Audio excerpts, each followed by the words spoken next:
So I'm available precious. I'm a software engineer. Um, so topic of struggles in tech. One of the key struggles that you go through is in the learning phase.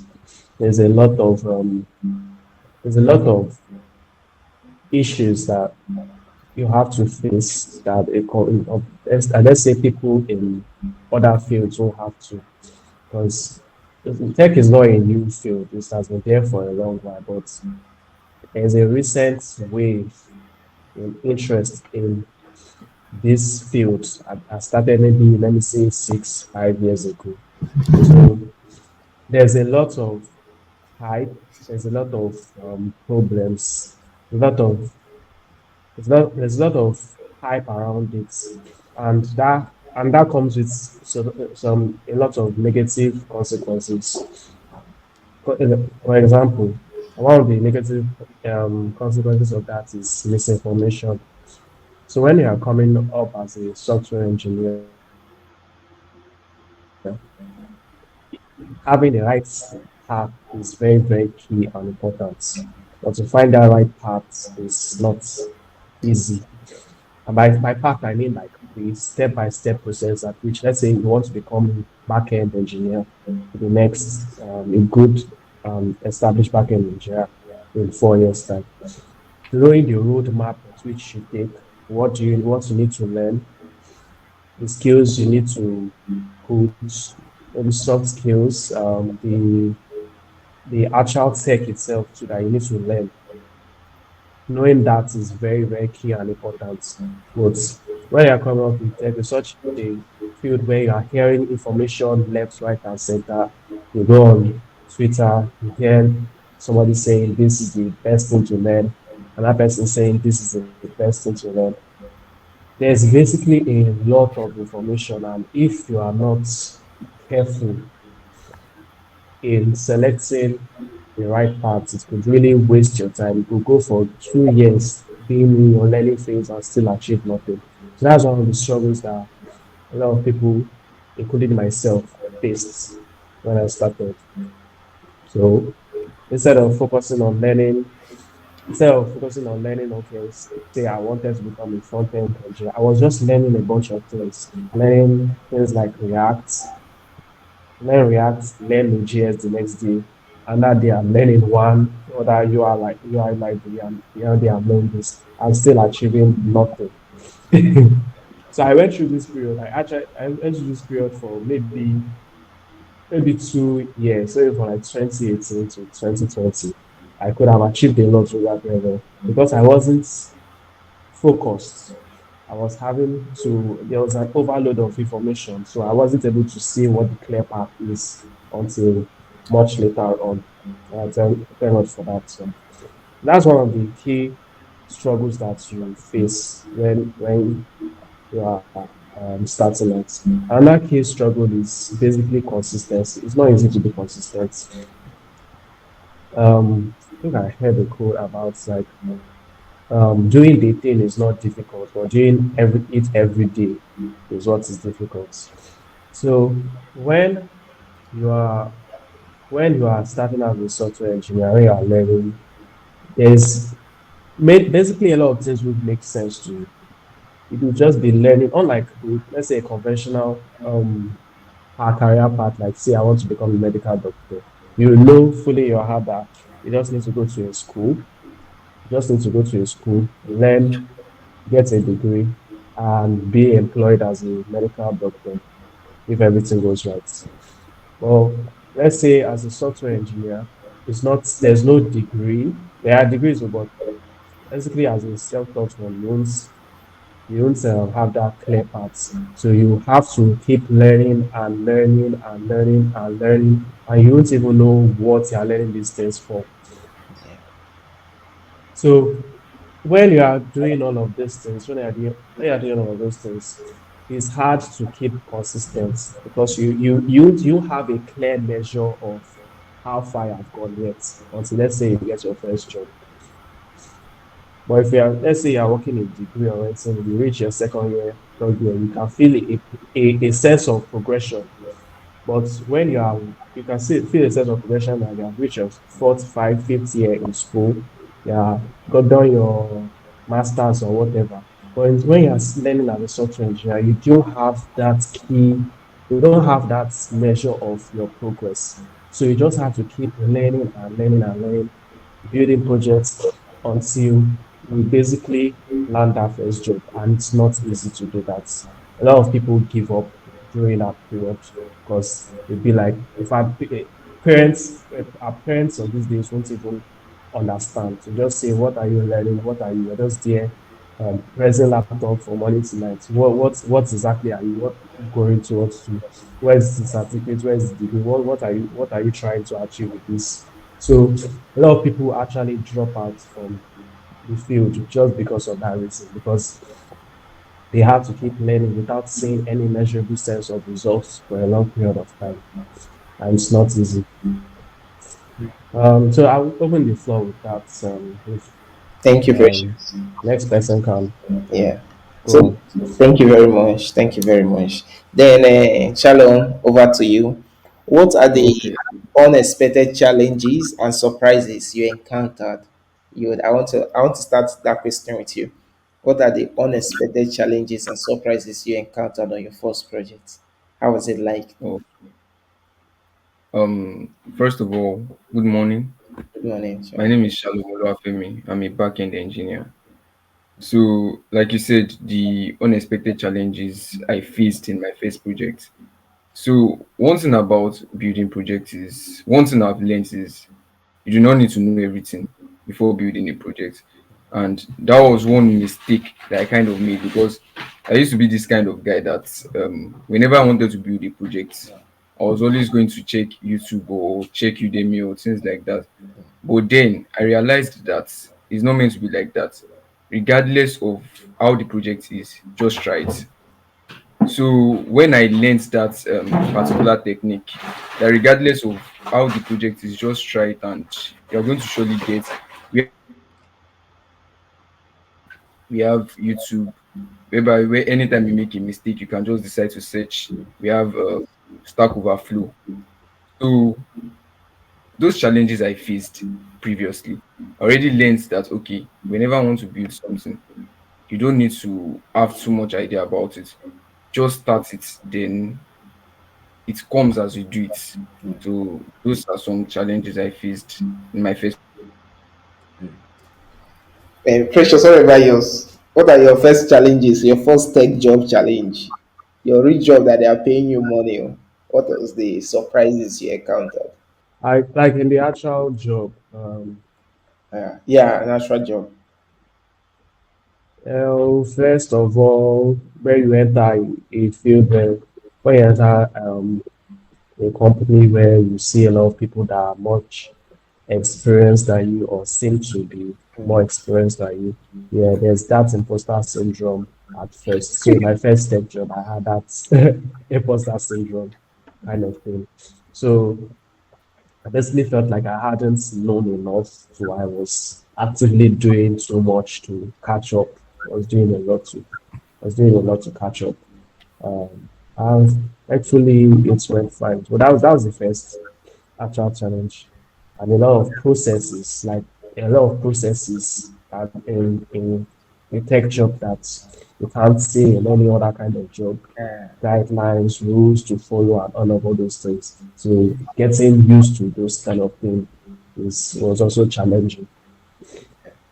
I think for my own was my first tech job was actually a lead role. It was a startup handling responsive in Ikeja. So I was supposed to be the lead, the tech lead, and see me that I've not even done a first real life project doing a team lead. So there was this pressure in of trying to keep to standard. If anything fail, I'll be the one that will take the blame. So that one already has already mounted a lot of pressure. I was searching for industrial standard, best way to, I was always looking for the best way to do this, the best way to document, the best way to write code, forgetting the fact that coding is a continuous process. It's not a constant. It's not something that, it's not like constructing a bridge. You know, if you construct a bridge, it's static. If you make the mistake at the initial stage, it stays like that, money gone. So that did not come to my mind, that this coding is a continuous progress process. Even though you do something, it was wrong, there's always room to go back and redo it and rework on it. As you keep learning new things, you will rework on it. And one thing I realized about the one thing I realized is that most of the old projects I have written, if I should go back and write those projects, I'll write it far more better. You see, so Yeah, yeah. but that did not come to my mind. I want to make it perfect. I want to make it perfect because it's my first job. I want to impress. I want to impress. So that thing really mounted a lot of pressure on me. Though the startup later closed off because of some management issues, and when they closed off, I was like, I took a deep breath because the pressure was much. I don't even know which hosting platform to choose. Should I choose Heroku? Should I choose? I was confused. I was confused at that point. So that was it for me. But one thing it really helped. I think Yeah, go on. yeah, yeah, I think the same issue you faced was actually what I also faced, because the same opportunity you had to be a tech lead Mm, was also the opportunity I had, and trying to balance everything together. That's why I could relate to what you were saying, yeah, because you were always trying to make it perfect, and what you were doing wasn't perfect enough. yeah, And sometimes when you look back at what you have done, you were like, why did I? How did I write this? Or but you gain more, and that's one thing about oh God, you'll be like, who wrote this shitty code? Like, yeah, and you've already given your word, and the person that is giving you that project is looking like you, like one tech guru, one experienced this thing. Just you are also learning about life. yeah. Oh God, man, it was a lot. It was a lot to bear, and there was nobody to talk to. I don't know if any of you had somebody you can talk to, like a senior that is always there to listen to your problem. Precious. Well, I think I should actually no, no. I don't think I ever. I had that at first. Yeah, there was actually a more senior guy that kind of pointed or inspired me to actually pursue tech. But later on, when I actually like started focusing on actually doing actually getting when I started working, actually working, I've not really had a senior person.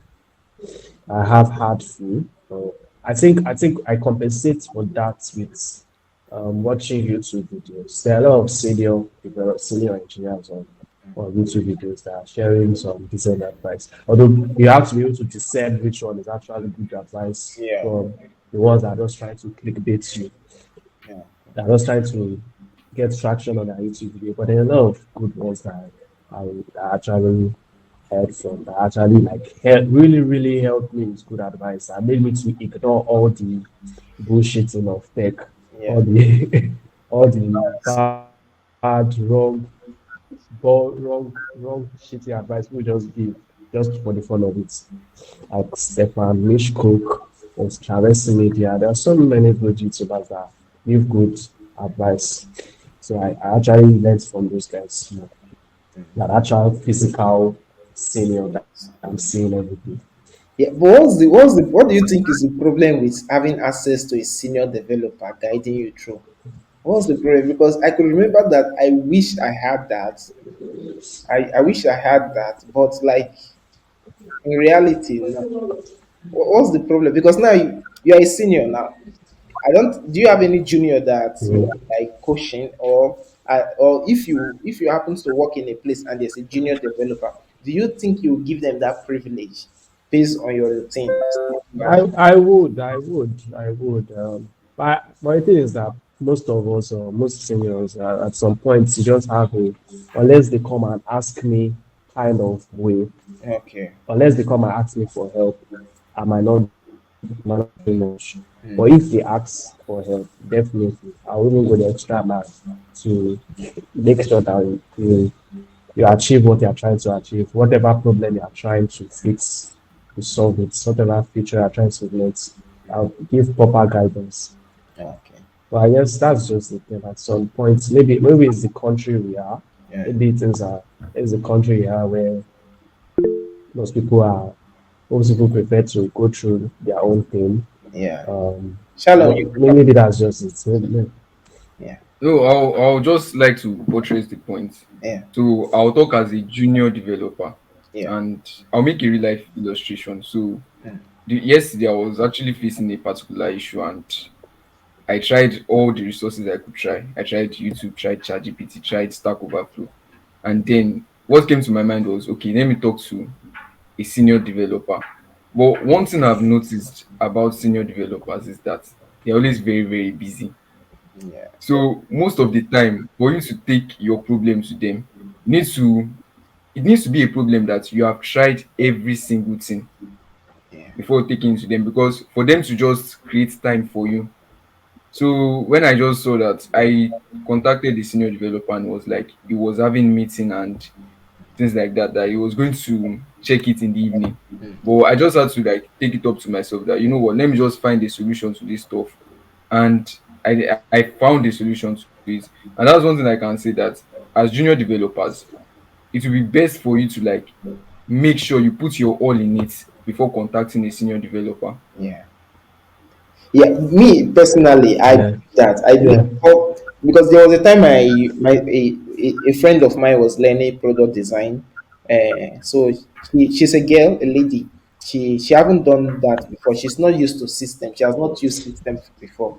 So like she asks funny questions like, my YouTube is not connecting. My how do I check if this thing is charging? All those things. So what I used to do is that when she asks that question, I'll ask her to Google it. Then the first thing I taught her is how to, thank you, yeah, I taught her how to thank use you. YouTube, how to use ChatGPT, and I introduced her to Band AI. Also, those are the three things I taught her how to do. So I told her that since I've taught you how to use YouTube very well, ChatGPT and Band AI, the only time you should ask me a question is if you did not see the answer there, or if you have tried 20, like if you've tried the solution that they've provided for you, like probably 20 types of solution you've seen online, and those 20 you did not work. If you've not tried up to 20 solutions you see on those resources, you don't need my help yet. And really, over time, she became good. Over time, became good in solving a problem. But even me personally, as a backend engineer, sometimes too, I might be writing something and the thing is not working. I will debug it. I just need somebody to look at this thing. I just need to explain the problem I'm encountering to somebody. Precious, you can recall that sometimes I will be explaining the problem with you before Mm, you even finish. I'm like, okay, no problem. I've seen. So as I'm explaining that problem to you, that thing is asking a question. Do you understand? Because sometimes you might not even be saying the problem, but not that you are depending on yeah. somebody to solve your problem for you. It won't really make you grow personally. That's what I believe. Yeah. Mm. Yeah. Yeah, and the thing is that that girl, for example, now is I would say she's one of the rare ones because a lot of people they might feel if you are asking them, telling them go and ask Google, they might think maybe it's just a shit. But you know that that's what all of us really do. There's this running joke I used to see that software engineers are just professional Google search. That's it. That's what that's what we do That's what from we morning do. to night. Ah, That's what we do. But some people used to feel like it is a kind of school thing where, oh, if you have problem, go and meet the first class guy to come no, and it's not a issue. explain it to you for every single thing. See, No, everything is on Google. I have used Yeah. Everything I've used Google, I've used Google, I've used ChatGPT, Band AI, and YouTube and it's even easier so now. much It's that so easier now that it's ChatGPT. you see, so much. I've used it so much that if I have a problem, I know the particular resources that can give me the particular answer I'm looking for. Yeah. There's some kind problem I don't take to ChatGPT because I know it will not give me the answer the way I want it. I'll take it to Band AI. And I feel that's what makes a good software engineer. Knowing how to like take your problems to either ChatGPT or Google. Yeah, knowing Like how to when you solve have, it. yes, yeah, exactly. Absolutely. What about another question I want It's, to ask is that when we are learning, I don't know if any of you had that problem, but I did. I do have that problem when I was learning tech. before I started writing API, I was learning JSON and XML. It's a language used for exchange of information from the server to a client. But those things did not really make sense to me. The thing only made sense to me a year after when I started writing APIs, because I was using a framework. I was using Django, and Django, you don't really need to write API except you want to. There's something called Django REST framework.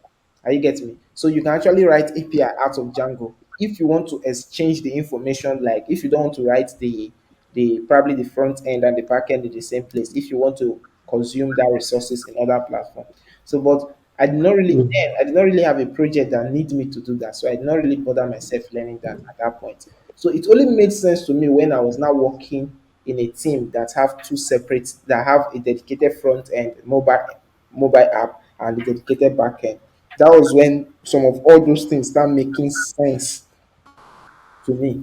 I don't know if any of you had that issues with, like, you learned but the thing did not make sense after some years. Yes, that's how it is. That there are so many things that was like, see, there are projects that I built then that I just built it based on okay knowledge of a bunch of tutorials or combined knowledge. I didn't really understand everything. I understood. I did the project, but when it's later on announced years after I go back and I now realize, okay, oh, this is how this thing worked. This is how this thing worked. This is how this authentication layer worked. Instead, I was just plugging and playing it. I understood what was going under the hood and Yeah. all those things. But when you are just doing, but that's a testament to another thing that you need to do while learning. Sometimes early on, where it's not, there's no point in wasting time trying to understand everything. Mm, Just do it, and later on, as you grow, you will understand those things better.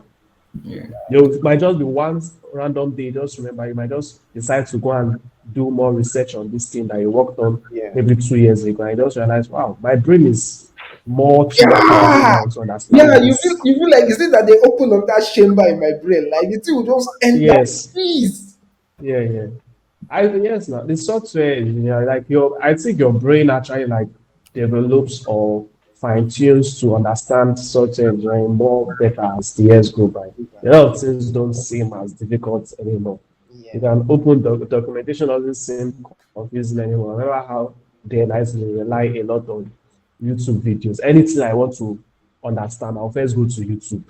I'll first gonna waste time going, not waste time, but like spend a lot of time because I always needed YouTube videos, somebody's voice or somebody actually showing me on the screen Yeah. exactly what is going on for me to understand.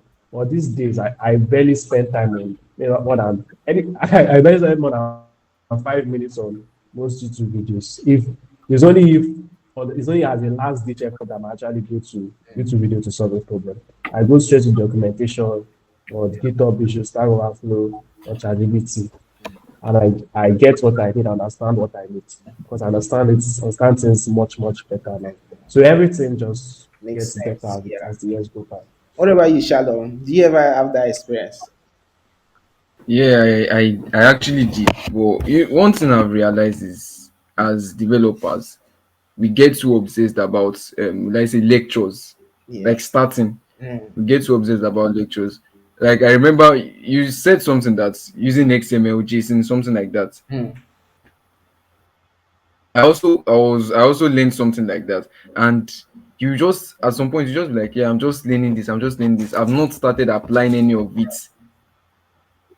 So at the end of the day, when you start building project, then you recall some of those things you have done previously. Then you understand why you learned some of those things you learned previously. Because one thing about tutorial is they keep teaching you everything, yeah. and if one is not careful, you might just, how will I say it, you might just keep learning something without using it. Yeah. So one thing I can just advise for people that are stuck in tutorial hell is that when you watch a particular tutorial, or do not be too obsessed about tutorials, focus on projects. Yeah. Then when you focus on building projects, you understand some of those things that you learned, or you understand better what you're trying to do.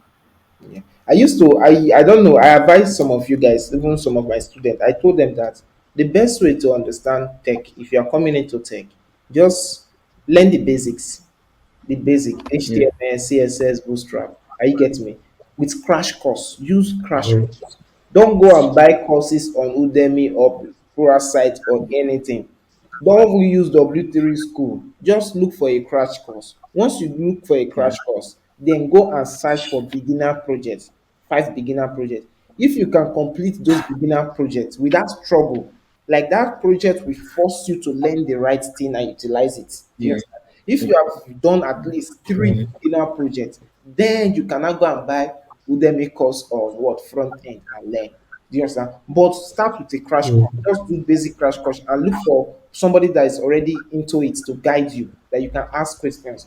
When you've done the basic as don't waste time, at least 2 weeks. Do the basic 2 weeks, then start doing beginner project. That project will force you to learn the things you need to know. After like beginner project, like minimum three, maximum like five, that's when you can now say, okay, you want to go and buy a course on Udemy. I always discourage you Yeah. buying course on Udemy when you are just starting your career. You will not finish that course. You will still not Yeah. understand, Exactly. and your confidence will not still increase. That's the thing. You will Yeah. know so much, but you'll be scared. You'll be scared. Probably when you were learning, you taught they taught you e-commerce site, they taught you riders application, school website, or probably fintech application. Today somebody will now call you and say, okay, we want to build a pet application, or we want to build a radio application for tracking radioactivities, or air pollution, or something beyond the concept of what you were taught. Fear will enter your heart. You will now start running back again to YouTube, start looking for something related to that again. So Yeah. that's advice. I think that's a common issues among us, all of us. Yeah. Sorry. What about what are the precious? I'll start with you. I used to say something that in as much as you are learning tech, also understand the business of tech. Oh. There are basic. There's something called soft skill that you need to learn. Are you getting me? Soft skills that you need to learn. That if you do not learn that soft skills, you will suffer. It's either you become a commotion yourself, or you will be depressed yourself, or you will learn with your time. Like you waste your time to learn it. So what are those common mistakes you think? Soft skills, and we're not talking about technical mistake, we're talking about soft skills that you think most software engineers ignore in their early career, and they pay the consequences, and they learn through time and sacrifice. So, for example, I'll say um, negotiating your salary, Hmm. communicating, communicating your communicating tasks better, communicating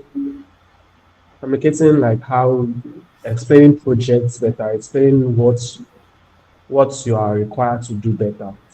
I want, like for example, I think one of the most mistakes you can make is promising what you cannot deliver. Yeah, When you are told to do something, knowing how long it is going to take you, what is going to take you to do, the people you need to meet to accomplish that thing. Sometimes not everything is technical, not everything is in the code, or not everything is in the technical aspects of it, basically.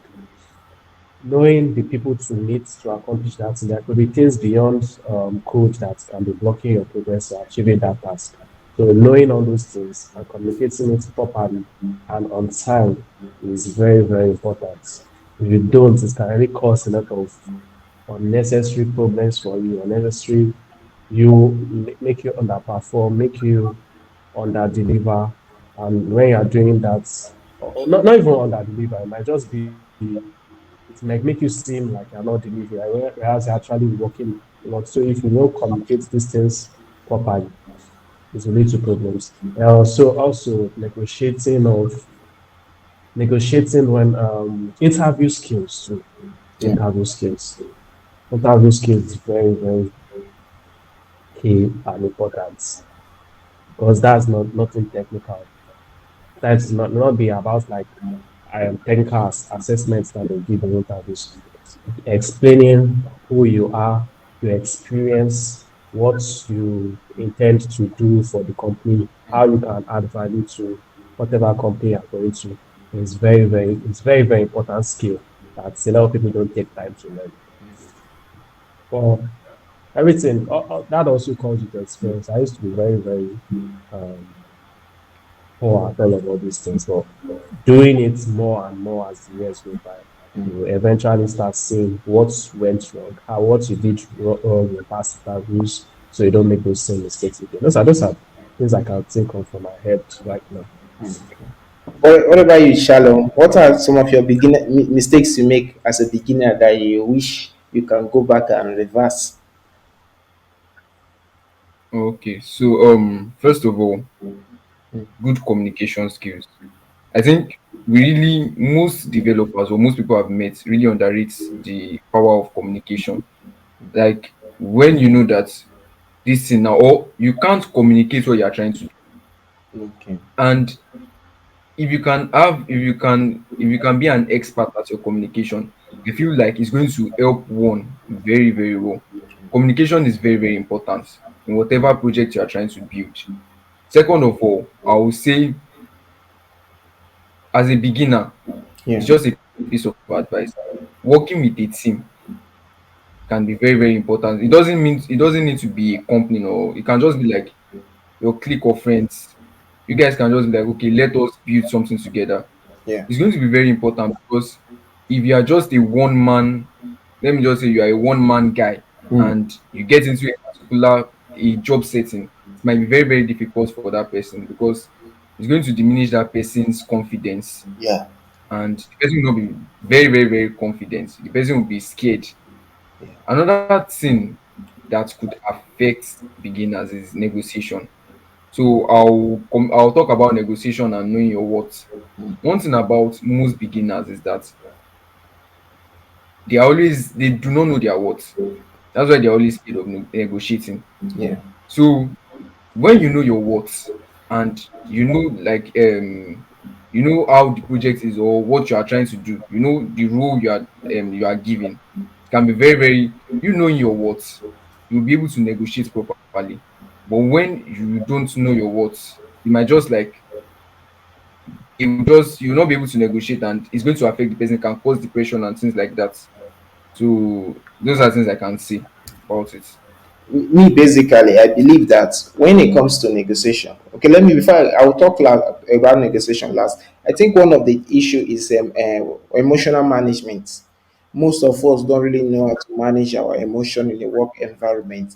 We take things to heart. I have made such mistakes also, and I've gotten to realize that most of the times where I did that, I was wrong. Do you understand that kind of thing?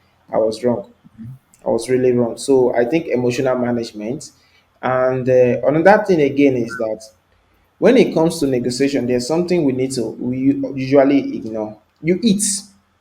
You're working. You're working because you need to eat three times, 3 square meal, right? You eat 3 square meal. Yeah. There's a certain amount, maximum amount, and minimum amount you consume daily on data. Abi? Yes. Data Yeah. is also there. Your food is there. Your data is there. What about medication? Some of us don't put that into consideration. If you fall sick today, will you be able to take care of yourself with what you are earning? Medication.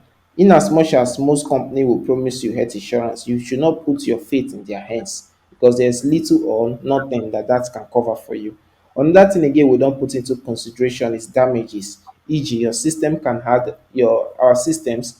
There might be a need to change it or fix one or two on our system or our phone. We don't put that into consideration. Another thing again we don't put into consideration is transportation stress and cost. The reason why I say transportation stress and cost is that if you are living in Lagos, the cost of transporting, like maximum, you spend like 2 hours in traffic going, 2 hours in traffic coming. That's about 4 hours.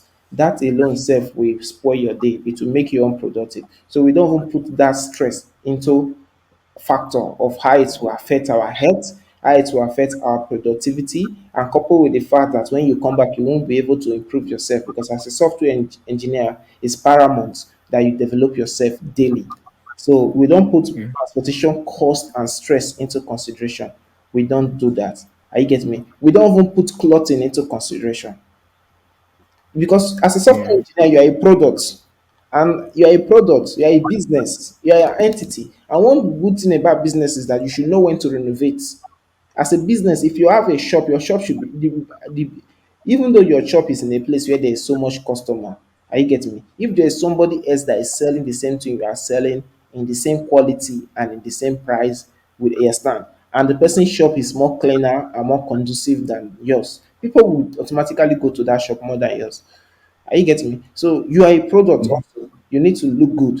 You don't put clothing into consideration. What about family? You also need to save.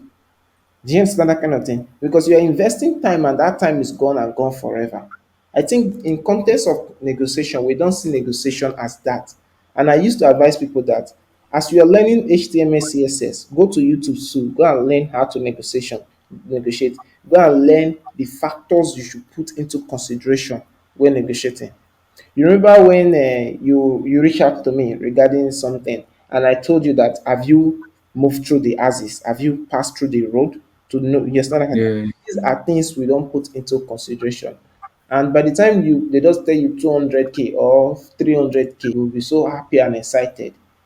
At the end of it all, nothing will come out from the own money.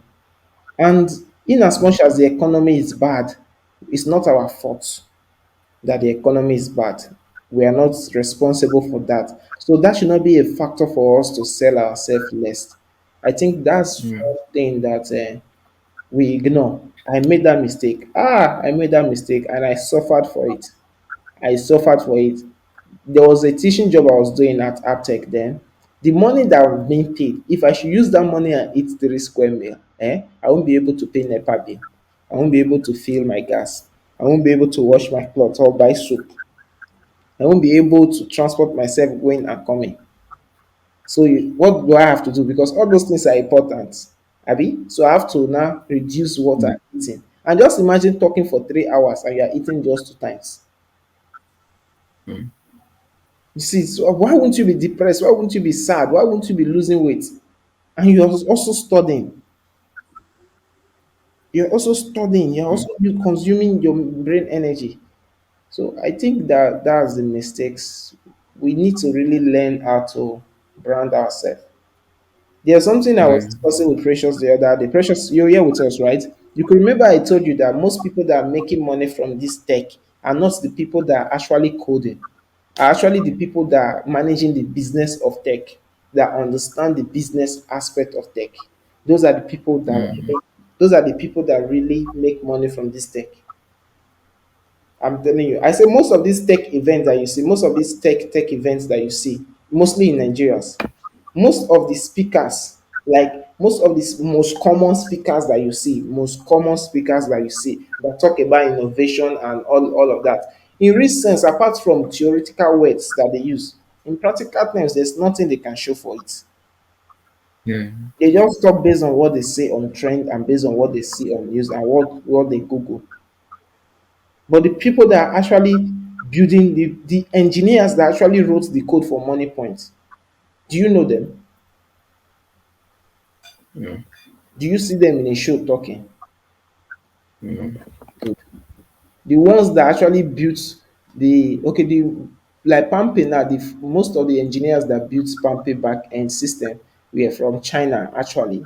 Most of them that started it. But most of the top in Nigeria, most of the people that are actually doing the innovation, like they're actually driving the innovation, they are not really talking. They are not really. They've though they are making money, and they love low key. We engineers we tend to love low key. Like I want to just make my money and stay low key. Make my money and stay low key. I don't know why we do that. I think that thing is really not helping because I don't see the advantage. I don't know. Precious, what do you think? It might not just be the engineers, it might not be the personality of the engineers. Okay. Yeah, at the end of the day, most engineers are actually like introverted. Yeah. That's the truth. Because it tends to favor this career field is basically a career field where You need to know how to seclude yourself and just focus and do things on your own. So it tends to be attractive more to introverted people. Okay. Introverted people just want to stay on their own and make money and just live the life they want to live without really being seen. So the people that you see being outspoken are the people that the few people that are not introverted, that are more outgoing and they have more outgoing personalities. So it might just be the character traits of such engineers. That's why they have this low key kind of attitude.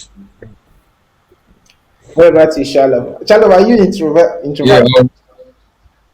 Sir? Are you introverted? I don't know if I'm introverted. Yes. You are. Am I? Yeah. I I could. think so. I think you are.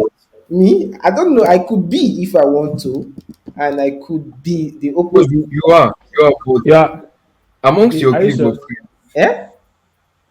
The Yeah. I don't know. I'm Bid is not asking you. You know, introverted though. you've spent some time with me, Precious. Charlotte too have also spent some time with me. So Charlotte thinks I'm introverted. You think I'm not. No, no, no. No, Bid is not introverted. He's not. You see, He's not I actually. could be, I could switch. I could switch.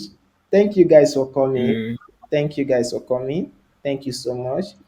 It's an honor. It's an honor, and I hope to do this more often with you guys in the future and probably bigger in a bigger way. I really appreciate your time. I valued it, and may God bless. Thank you very much.